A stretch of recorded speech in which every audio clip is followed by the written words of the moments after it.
Junior NTR craze చూసి shock అయిన Asaduddin Owaisi. Junior NTR పేరు చెప్పగానే సభ మొత్తం కూడా దద్దరిల్లింది. సభలో ఉన్నటువంటి ప్రతి ఒక్క ప్రేక్షకులు కూడా విజిల్స్తోని కేకలతోని ఆ సభా ప్రాంగణాన్ని మొత్తాన్ని కూడా అర్పులతోని ముంచేశారు. అసలు ఓవైసీ అసదుద్దీన్ ఎందుకు జూనియర్ ఎన్టీఆర్ పేరు తీశాడు, ఎందుకు మాట్లాడాల్సి వచ్చింది, దానికి సభంతా కూడా ఎందుకు దద్దరిల్లింది అంటూ సోషల్ మీడియాలో ఇప్పుడు చాలా మంది కూడా మాట్లాడుకుంటూ ఉన్నారు. కాకపోతే రీసెంట్గా మాత్రం అసదుద్దీన్ ఓవైసీ కర్నూలు జిల్లా ఆదోనిలో అంటే వక్ఫ్ బోర్డు వక్ఫ్ చట్టానికి సంబంధించి ఒక మీటింగ్ని మాత్రం అక్కడ ఏర్పాటు చేశారు. సో ఆ మీటింగ్లో మాట్లాడుతున్నప్పుడే జూనియర్ ఎన్టీఆర్ పేరు కూడా వచ్చింది. అయితే ఈ మీటింగ్లో ముఖ్యంగా చంద్రబాబు నాయుడు మీద విమర్శలు గుప్పించారు అసదుద్దీన్ ఓవైసీ. ఎందుకంటే ఈ వక్ఫ్ బోర్డు చట్టంలో ముఖ్యంగా ఇక్కడ ముఖ్యమంత్రి సీఎం చంద్రబాబు నాయుడు ఈ వక్ఫ్ బోర్డుకు ఇక్కడ మాకు కేంద్రం తీసుకున్నటువంటి నిర్ణయానికి ఈయన కూడా ఆమోదం తెలిపాడని చెప్పేసి ఆ రోజుల్లో కూడా చాలా మటుకు ఈయన మీద విమర్శలు గుప్పించారు. సో ఇక్కడ మాట్లాడుతున్న క్రమంలోనే ఆయన ఇక్కడ చంద్రబాబు నాయుడు రాజకీయ జీవితానికి ఒక సజెషన్ కూడా ఇచ్చారు.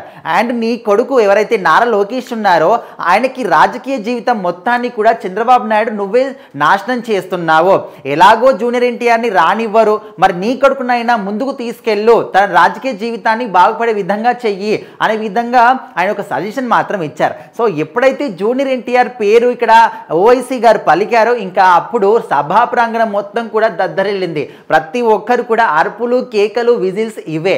మరి జూనియర్ ఎన్టీఆర్కి ఇంత క్రేజ్ ఉందని నాకు ఎప్పుడు కూడా తెలీదు, ఇంత పాపులారిటీ ఉందా అని కూడా ఆయన స్వయంగా సభలో మాట్లాడడం జరిగింది. మరి జూనియర్ ఎన్టీఆర్ పేరు అనేది ఇక్కడే కాదు, ఆయన మ్యాన్ ఆఫ్ మాస్ అని అండ్ ప్రపంచవ్యాప్తంగా కూడా ఎంత మంచి స్టార్డమ్ సంపాదించుకున్నాడో మనం రీసెంట్ టైంలో చూసాం. జపాన్కి వెళ్ళినా కూడా అక్కడ ఉన్నటువంటి సాధారణ ప్రజలు కూడా అన్న అన్న అని తెలుగు నేర్చుకొని మరి జూనియర్ ఎన్టీఆర్ని మనస్ఫూర్తిగా పిలిచి ఆయన కోసం ఎప్పటి నుంచో కూడా ఆయన చేస్తున్నటువంటి సినిమాలన్నీ కూడా చూసి ఒక నోట్బుక్లో భద్రంగా దాచుకొని ఆయన్ని స్వయంగా రాసుకొని మరి జూనియర్ ఎన్టీఆర్ గారికి చూపించి అన్న అని చెప్పేసి ఆయన ఆటోగ్రాఫ్ని కూడా వాళ్ళు తీసుకున్నారు. సో మరి జపాన్లో కూడా జూనియర్ ఎన్టీఆర్ గారికి ఇంత మంచి స్టార్డమ్ ఉందంటే మనం అర్థం చేసుకోవచ్చు.